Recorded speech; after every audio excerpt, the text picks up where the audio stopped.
What if I told you that every time you say yes when you mean no, every time you shrink yourself to make others comfortable, every time you ignore that gut feeling, you're not being nice or selfless. You're abandoning the most important person in your life, yourself.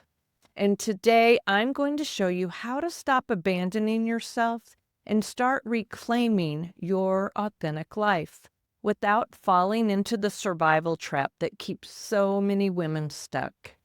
Hey there, I'm Lynn Carpenter with Blissful Heart Coaching. If you've been struggling with people pleasing, saying yes when you mean no, or feeling like you've lost yourself trying to keep everyone else happy, this message could change everything for you. Because what I'm about to share isn't what you'll hear from most self-help advice. In fact, it might be the opposite. Here's the usual advice. Just set boundaries, learn to say no, put yourself first. But if you've tried all that and you're still struggling, there's a reason. And it's not because you're weak or not trying hard enough. It's because your nervous system learned very early on that abandoning yourself was how you survived. Self-abandonment happens when you betray your own truth, needs, or intuition to avoid conflict or rejection. It might look like silencing your voice, overriding your needs, or ignoring your gut, and your body will always tell you. That tight chest when you say yes but mean no, the sick stomach when you agree with something you don't believe, the heaviness in your shoulders when you carry what isn't yours. I'll never forget the moment I realized how deeply I had abandoned myself. I was 29 years old and at a women's retreat on Vashon Island in Washington. And the facilitator asked, "What do you want?" And I couldn't answer. Not because I was being thoughtful, but because I had spent so many years asking, what does everyone else need from me, that I had completely lost touch with my own desires. That's when I understood. I hadn't just been people-pleasing, I had been abandoning myself. Here's the truth. When you think about speaking up and your body floods with anxiety, that's not weakness. That's your nervous system remembering when it wasn't safe to speak. When you imagine saying no and your brain creates catastrophic scenarios, that's your body protecting you the only way it knows how. It's not your fault. It was survival. But you're not that little girl anymore, and you don't have to keep living like she did. So when I talk about bridling, I'm drawing from the world of horses. In thoughtful horsemanship, a horse learns to respond to gentle pressure while ideally staying connected to its spirit.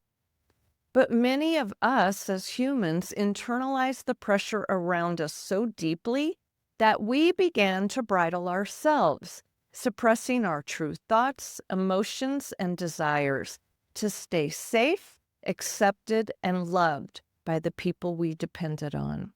The unbridling process is about gently loosening those old reins and the survival adaptations that once kept you safe, so you can reconnect with your whole, worthy, soul-led self. When you were little, your survival depended on staying connected to your caregivers. If your true self, your emotions, your voice, your needs threaten that connection, your brilliant little nervous system learned to shut those parts of yourself down. It wasn't conscious. It wasn't a choice. It was survival. Maybe you learned that being too much made people uncomfortable. Maybe you learned your needs were inconvenient. Maybe you learned that keeping the peace was more important than speaking your truth. Or maybe you learned that love had to be earned by being perfect, helpful, or agreeable. And back then, that strategy worked. But now it's suffocating the very essence of who you are. In my work, I've identified 5 common ways we abandon ourselves. I call them the 5 bridling patterns. The first one is voice reigning, and that's when you silence your truth saying, I don't know, when you do. Herd approval seeking is shape shifting for validation to become who others want. Self shrinking is dimming your light and making yourself small.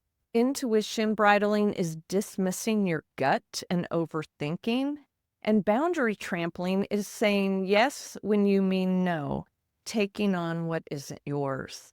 Every one of these is self-abandonment, and every one drains your life force. Here's what I see every day with my horses. They never self-abandon. If they're tired, they rest. If they're hungry, they eat. If they're uncomfortable, they show it instantly. Horses remind us that authenticity is our natural state. It's the conditioning, the bridling that taught us otherwise. The unbridling process is about gently loosening those old reins and reconnecting with your wild, worthy self. So where do you start? By noticing. Notice when your body tenses in a conversation. Notice when you say yes before you check in with yourself. Notice when you change who you are based on who's in the room. Notice when you dismiss your own feelings. Don't try to change it yet, just notice. Awareness is always the first step to freedom. If this message resonated, I created a free inner child meditation to help you reconnect to the part of you who knew who she was before the world told you who to be.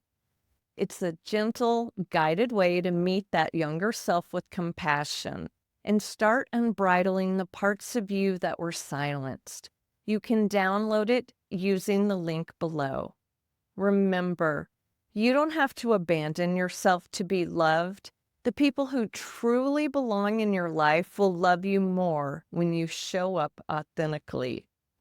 Your job isn't to make everyone else comfortable with who you are.